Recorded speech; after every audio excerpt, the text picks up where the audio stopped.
All right, let's talk about the one word that makes most people's eyes glaze over: budgeting. But hold on, before you run for the hills, I promise this is not going to be some stuffy, boring lecture. We're going to flip the script and show you how budgeting is actually your secret weapon for becoming a total boss with your money. So let's get into it. You know that feeling, right? It's like 2 days before payday, you bravely open your banking app and poof, the money's just gone. And you're sitting there asking yourself, seriously, where did it all go? It's that awful, sinking feeling in your stomach. But what if I told you there was a way to stop playing that guessing game forever? Okay, let's just get this out of the way right now. This is probably the biggest myth about budgeting. It is not a life sentence of eating instant noodles and never having fun again. Actually, it's the total opposite. A good budget is what lets you spend money on the stuff you love completely guilt-free. And hey, if you're thinking, oh, budgeting is for my parents, you might want to check this out. This number, it completely shatters that idea. A recent poll found that a massive 83% of millennials are actually using a monthly budget. Yeah, for real. Turns out, planning your cash is a huge deal when you're juggling student loans and, trying to afford avocado toast. So we need to totally reframe how we think about this. Budgeting is not a punishment. It's not you getting grounded for spending too much. It's your power tool. It puts you in the driver's seat of your financial life instead of letting your bank account call the shots. I love this quote because it just nails it. A budget is just a plan. That's it. Instead of looking back at the end of the month and wondering what happened, you're looking forward and telling your money exactly what to do. It's the ultimate power move. And this is a really fun way to think about it. You're the general, and every single dollar you make is a soldier in your army. Your mission is to give every single one of those soldiers a job to do. You go pay the rent. You go into the vacation fund. And you're on coffee duty. No dollar gets to just wander off and go AWOL. So how do you actually do this? How do you become the commander? Well, the good news is there's no single right way to budget. It's super personal. It's all about finding the style that clicks with you. So let's look at the main contenders, the different fighters you can choose from. All right, first up, we have zero-based budgeting. Now, this one is for all my detail-oriented people out there, the ones who love a good plan. The whole idea is simple but powerful. Every single dollar that comes in gets a job. Bills, savings, debt, groceries, that concert ticket, everything is accounted for. And it all comes down to this super simple math. Your income minus all your expenses, and that includes your savings, by the way, has to equal zero. When you do this, you literally can't help but be intentional with every single cent. Okay, but what if the thought of tracking every single penny makes you want to crawl under a rock? No worries. The 50-30-20 rule might be your new best friend. This one is way less about micromanaging and more about having simple, solid guidelines. It's a fantastic place to start. So here's how it breaks down. You take your take-home pay and split it into 3 big buckets. 50% goes to your needs. We're talking rent, utilities, groceries, the absolute must-haves. 30% is for your wants, dining out, hobbies, subscriptions, all the fun stuff. And a super important 20% goes straight to savings and paying off debt.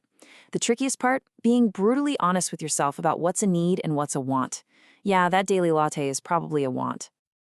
And last but not least, we have a method that's gone totally viral on platforms like TikTok, but it's actually been around forever. It's the envelope method, or what a lot of people now call cash stuffing. This is perfect if you're a visual person who needs to physically see where your money is going.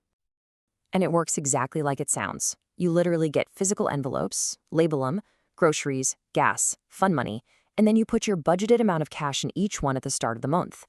The rule is simple. When the fun money envelope is empty, you're done with fun spending until next month.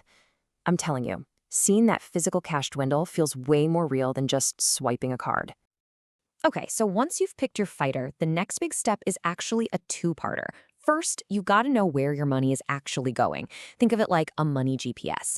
And second, you've gotta build yourself a financial safety net for, when life does its thing. And tracking your spending doesn't have to be this huge, painful chore. Seriously, you can use an app that does all the hard work for you, or if you're a spreadsheet nerd, you can build your own. You could even just use a plain old notebook or the Notes app on your phone. The best system is the one you'll actually use. That's it. Which brings us to probably the single most important piece of your entire financial puzzle, your emergency fund. I like to call it the oh crap fund because that's exactly what it's for. It's the cushion that saves you when your car breaks down or you get an unexpected medical bill. And just to be clear, a 50% off sale is not an emergency. So, what's the magic number? Well, the general rule of thumb is to aim for 3 to 6 months of your essential living expenses tucked away. We're talking enough cash to cover your rent, your bills, and your food if, say, you suddenly lost your job. It's your financial life raft. Now, look, I know hearing 3 to 6 months sounds like a ton of money, and it can feel totally overwhelming.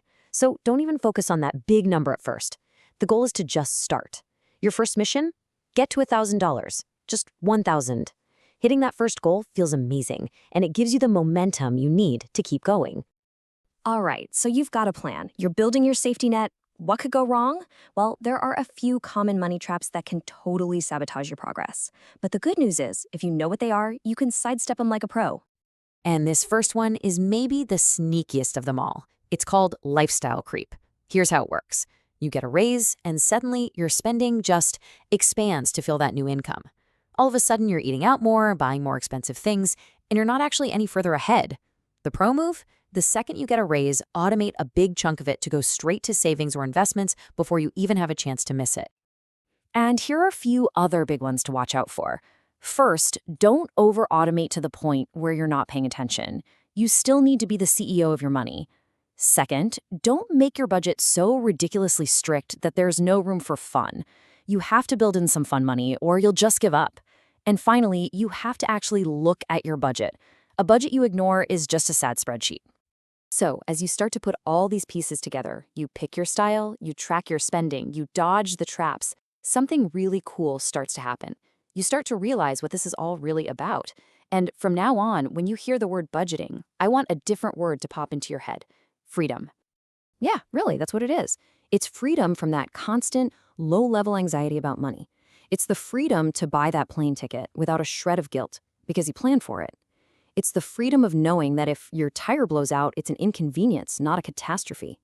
A budget isn't a cage. It's your key to getting out of one. So I'm going to leave you with this thought. We figured out that your money needs a mission, right? Every dollar needs a purpose.